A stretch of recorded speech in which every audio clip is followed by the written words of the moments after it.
അപ്പോൾ നമ്മൾ യാത്രയിലാണ്. യാത്ര ഇങ്ങനെ തുടർന്നുകൊണ്ടേയിരിക്കുകയാണ്. പല സ്ഥലങ്ങളിലൂടെ നമ്മൾ യാത്ര ചെയ്തു. കോങ്ങാടിൻ്റെ വിവിധ പ്രദേശങ്ങളിലൂടെ വിവിധ ടീച്ചേഴ്സിലൂടെ നമ്മൾ യാത്ര ഇങ്ങനെ തുടർന്നുകൊണ്ടേയിരിക്കുകയാണ്.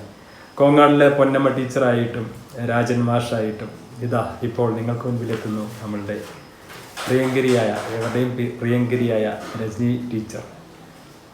രജനി ടീച്ചർ നിങ്ങളോട് കുറേ കാര്യങ്ങൾ പറയാൻ വേണ്ടിയിട്ടാണ് വന്നിരിക്കുന്നത്. നമ്മളുടെ എഴക്കാട് സെൻറ്റ് ഡൊമിനിക് AUP സ്കൂളിലെ അധ്യാപികയായ പ്രിയങ്കരിയായ, ഏവരുടെയും പ്രിയങ്കരിയായ ശ്രീമതി രജനി സി ടീച്ചറെ നമ്മളുടെ ഈ യൂട്യൂബ് ചാനലിലേക്ക് സന്തോഷത്തോടെ സ്വാഗതം ചെയ്യുകയാണ്.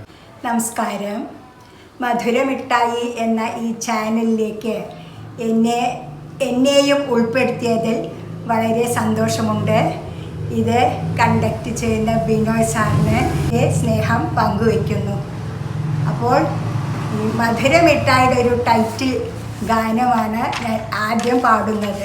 മധുരത്തിൻ തേനിൽ ചാർത്തി മധുവൂറും മിഠായി, മനം നിറയ്ക്കും മിഠായി, മധു നിറയ്ക്കും മിഠായി. മധുരത്തിൻ തേനിൽ ചാർത്തി മധുവൂറും മിഠായി, മനം നിറയ്ക്കും മിഠായി, മധു നിറയ്ക്കും മിഠായി.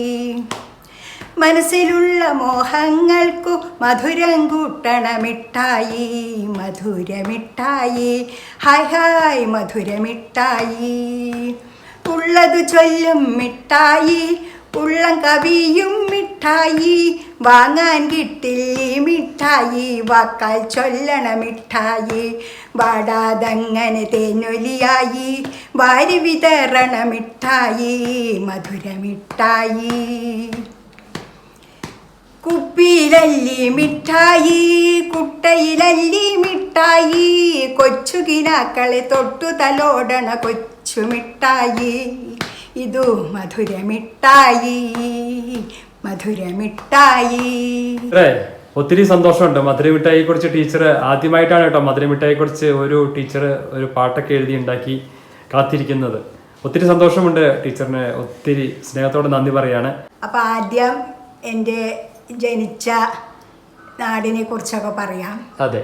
അപ്പോൾ ഇങ്ങനെ ഞാൻ 1965 പൂതനൂർ എന്നൊരു ഗ്രാമത്തിലാണ്.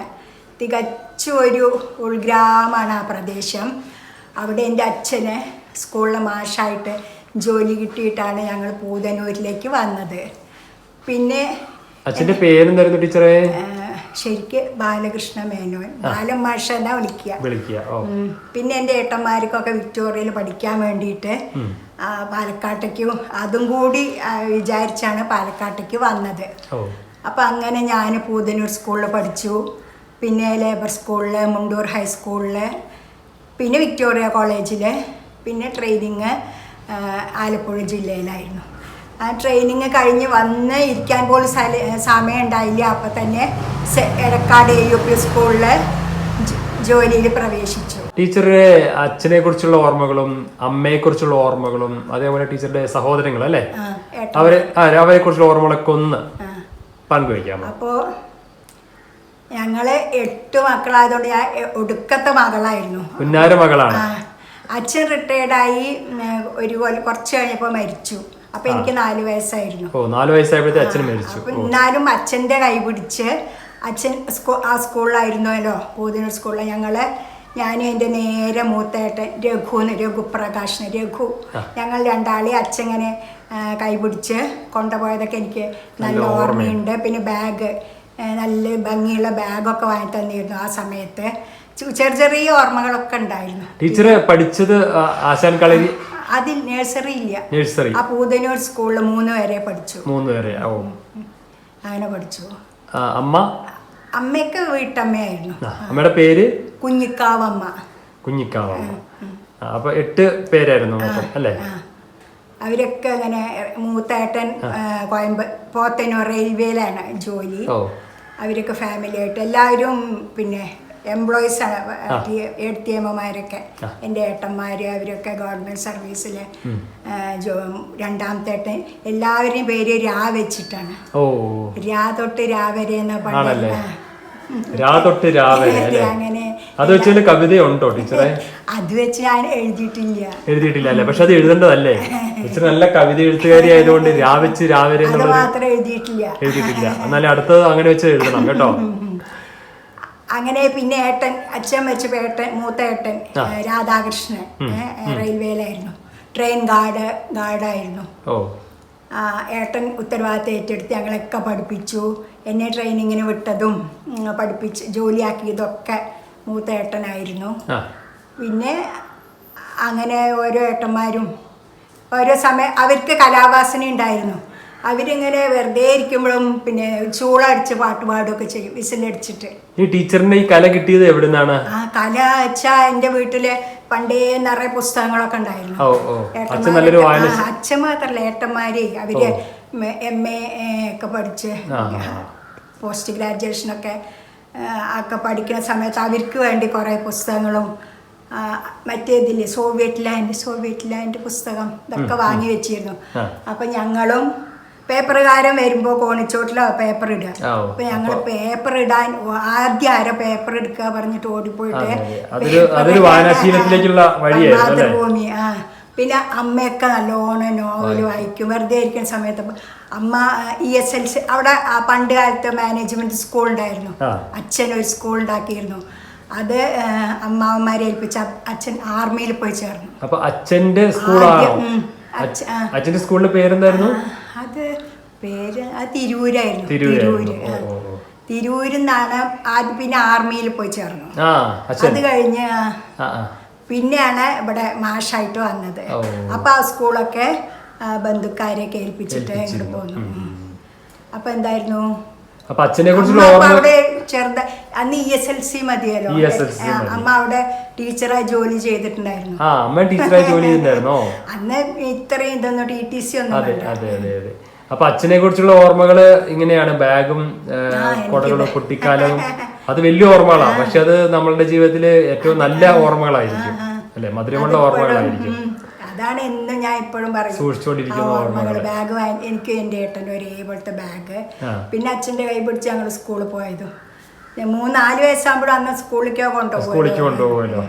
അച്ഛന്റെ സ്കൂളിലേക്ക് അച്ഛൻ കൈ പിടിച്ചു കൊണ്ടുപോകുന്ന ഒരു ഓർമ്മ അല്ലേ? അച്ഛന്റെ ഓർമ്മകൾ നല്ല ഓർമ്മകളാണ്. അമ്മ പിന്നെ അമ്മ ഇങ്ങനെ 5-8 മക്കളാണല്ലോ, അവരെ നോക്കുക വളർത്തുക ആ ഒരു അതായിരുന്നു പിന്നെ അമ്മയുടെ ഡ്യൂട്ടി. പിന്നെ അങ്ങനെ എൻ്റെ ചേച്ചിമാർ അവരൊക്കെ കല്യാണം കഴിഞ്ഞു. പിന്നെ ഏട്ടന്മാർക്കാണ് സാഹിത്യവാസന. എല്ലാവരും പാട്ടുപാടും. വീട്ടിലെല്ലാവരും പാട്ടുപാടുന്നവരായിരുന്നു. വെറുതെ അവരൊക്കെ മൂളിപ്പാട്ട് പാടും.